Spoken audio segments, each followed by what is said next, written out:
श्री स्वामी समर्थ तुम्हा सर्वांचं माझ्या चॅनलमध्ये मनापासून स्वागत आहे। तर बघा, उद्या दत्त जयंतीच्या दिवशी आपल्याला औदुंबर झाडाची सुद्धा आपल्याला पूजा करायची आहे। त्यानंतर आपल्याला उद्या गायीची सुद्धा पूजा करायची आहे आणि गायीला सुद्धा एक वस्तू आपल्याला खाऊ घालायची आहे। या दिवशी आपल्याला गायीची सुद्धा आपल्याला सेवा करायची आहे। जर आपण या दिवशी गायीची सेवा केली तर आपल्या आयुष्यामध्ये आपल्याला कशाचीच कमी पडणार नाही। गाय जी आहे ते कामधेनू आहे, म्हणूनच आपल्याला दत्त जयंतीच्या दिवशी गायीची आपल्याला सेवा करायची आहे, गायीची पूजा करायची आहे। आणि हे एक वस्तू जी आहे मी तुम्हाला सांगणार आहे, ते वस्तू तुम्हाला गायीला खाऊ घालायची आहे। तसेच कुत्र्याला सुद्धा आपल्याला एक वस्तू खाऊ घालायची आहे। आता ती वस्तू कोणती आहे आणि कशा प्रकारे आपल्याला खाऊ घालायची आहे याबद्दलचा डिटेल व्हिडिओ आपल्या चॅनलवरती आलेला आहे, तो तुम्ही नक्कीच बघा। तर बघा, जे दत्त महाराजांजवळ 4 कुत्रे आहेत ते साक्षात 4 वेद आहेत आणि तसंच जे गाय आहे ते साक्षात कामधेनू आहे आणि औदुंबराचं झाड म्हणजे साक्षात दत्त महाराजांचं निवासस्थान आहे।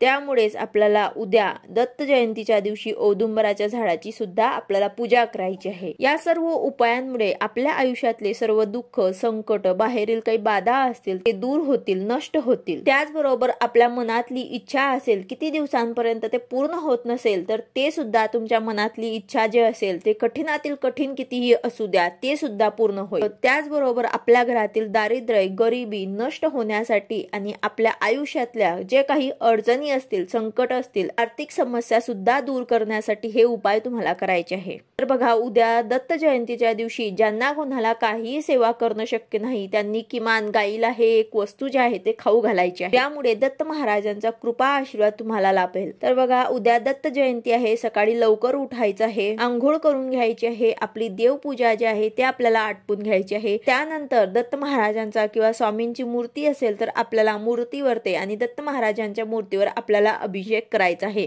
श्री सूक्त आणि पुरुष सूक्तने आपल्याला अभिषेक करायचा आहे। त्याचबरोबर जर दत्त महाराजांचा किंवा स्वामींचा फोटो असेल तर फोटोला आपल्याला स्वच्छ पुसून घ्यायचा आहे, गंध लावायचा आहे, फुलं अर्पण करायचे आहे, धूप दीप ओवाळायचा आहे आणि एखादा नैवेद्य आपल्याला अर्पण करायचा आहे। आणि त्याचबरोबर आपल्याला दत्त महाराजांचा मंत्राचा जप करायचा आहे, तसेच स्वामी समर्थ या मंत्राचा आपल्याला जप करायचा आहे। त्याचबरोबर आपल्या जवळपास जर औदुंबराचं झाड असेल तर त्या औदुंबराच्या झाडाला तुम्हाला पाणी, त्यामध्ये थोडंसं कच्चं दूध हे मिश्रण मिक्स करून आपल्याला अर्पण करायचं आहे। 11 प्रदक्षिणा घालायच्या आहेत आणि आपल्या मनातली इच्छा जी आहे ते व्यक्त करायची आहे। त्यानंतर आपल्याला एक वस्तू जी आहे ते आपल्याला गायीला खाऊ घालायची आहे। तर हा उपाय तुम्ही सकाळपासून संध्याकाळपर्यंत कधीही करू शकतात।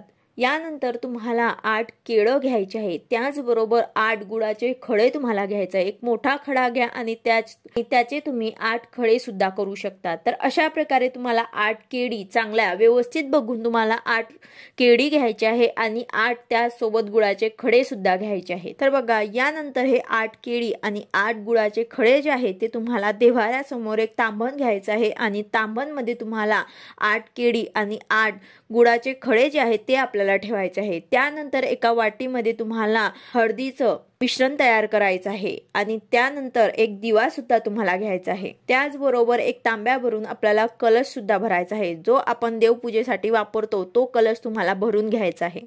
त्यानंतर या पाण्याने आपल्याला देवघरासमोर आपल्याला स्वस्तिक काढायचं आहे आणि त्या स्वस्तिकवरती आपल्याला जे तांबण आपण त्यामध्ये केळी आणि गुळाचे खडे ठेवलेले आहे त्यासोबत एका वाटीमध्ये आपण हळदीचं लेपन जे तयार केलेलं आहे आणि एक दिवा, हे आपल्याला पूर्ण ताट आपल्याला या स्वस्तिकवरती ठेवायचं आहे।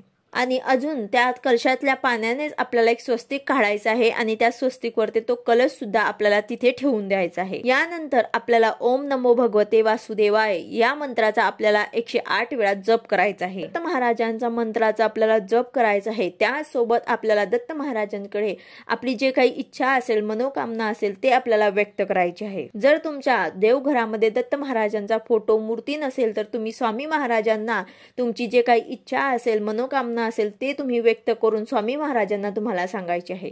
त्यानंतर आपण जे तांब्यांमध्ये 8 केळी आणि 8 गुळाचे खडे ठेवलेले आहेत त्यामधनं आपल्याला 4 केळी आणि 4 गुळाचे खडे जे आहे ते आपल्या घरातल्या सर्वांसाठी आपल्याला प्रसाद म्हणून एक साईडला काढून ठेवायचे आहे। आणि जे 4 केळी आहे आणि 4 गुळाचे खडे आहे त्यासोबत हळदीचं आपण जे काही मिश्रण तयार केलं आहे ते आणि एक दिवा हे सर्व घेऊन आपल्याला तुम्ही कुठे तुमच्या जवळ गाय असेल तिथे तुम्हाला जायचं आहे किंवा मग तुम्ही एखाद्या गोशाळेमध्ये सुद्धा जाऊ शकतात। नंतर गायीजवळ गेल्यानंतर आपल्याला सर्वप्रथम गायीच्या 4ही पायांवरती ह्या कलशातनं आपल्याला पाणी टाकायचं आहे। हळदीचा टिळा गायीच्या कपाळावरती आपल्याला लावायचा आहे। गायीला तुम्हाला 11 प्रदक्षिणा घालायच्या आहे। दिव्याने तुम्हाला गायीला ओवाळायचे आहे। नंतर आपण जे केळी आणि गुळाचे खडे घेतलेले आहेत ते आपल्याला गायीला खाऊ घालायचे आहे। तर बघा या साध्या आणि सोप्या उपायाने सुद्धा दत्त महाराज आपल्यावरती प्रसन्न होतील आणि आपली जी काही इच्छा मनोकामना आहे ते नक्कीच पूर्ण करतील। तर त्यामुळे उद्याच्या दिवशी तुम्हाला कुठलीही सेवा नाही जमली तर हा एक उपाय करायला मात्र तुम्ही विसरू नका। गायीला ही एक वस्तू जी आहे ते तुम्ही खाऊ घालायला मात्र विसरू नका। ही एक वस्तू जी आहे ते आवर्जून तुम्ही गायीला खाऊ घाला। जर तुम्हाला सुतक असेल तर तुम्हाला हा उपाय करता येणार नाही। तसेच तुमच्या घरामध्ये जर मासिक धर्म असेल तर त्या स्त्रीला सोडून दुसऱ्या कोणीही